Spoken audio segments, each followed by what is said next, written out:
Mula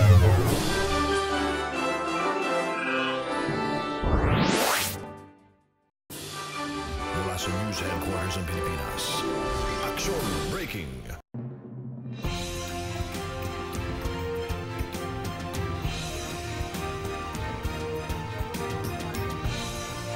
Magandang umaga, ako si Chibo Cobo. Narito ang mga balita sa oras na ito.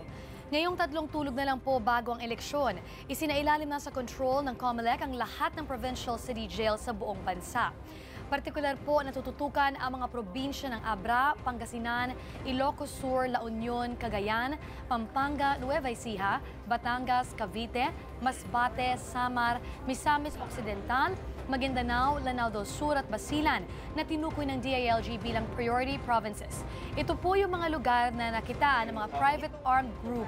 Mahigpit na tunggalian sa pagitan ng mga partidong politikal at maraming kaso ng loose firearms. Bilang tugon, inatasan naman ng COMELEC ang Bureau of Jail Management and Penology na magpatupad ng kinakailangang supervision at control sa mga kulungang nabanggit na may tulong ng PNP kung kinakailangan. Simula naman po ngayong araw, papayagan na ng mga otoridad ang two-way traffic sa Airport Road. Ayon sa MMDA, epektibo ngayong alas 10 impunto na umaga, 2 lane ang ilalaan para sa mga papuntang Ross Boulevard at 2 pa para sa mga pa-Andrews Avenue.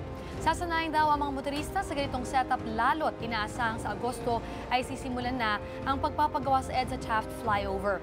Inaasahang tatagal ang construction niya ng 15 buwan.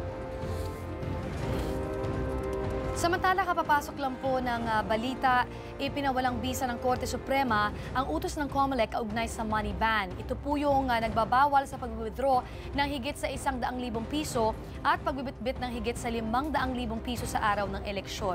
Layunin daw nito na maiwasan ang vote buying sa eleksyon. Binigyan ng 10 araw ang COMELEC at Bangko Sentral or BAP, Bankers Association of the Philippines, na magbigay ng kanilang komento sa loob ng 10 araw.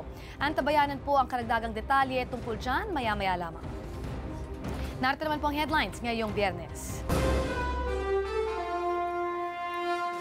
Mga bumagsak na power plant sa Luzon, hindi pa rin back to normal lahat. Energy Department nanawagan sa publiko na magtipid sa kuryente dahil sa mababang supply.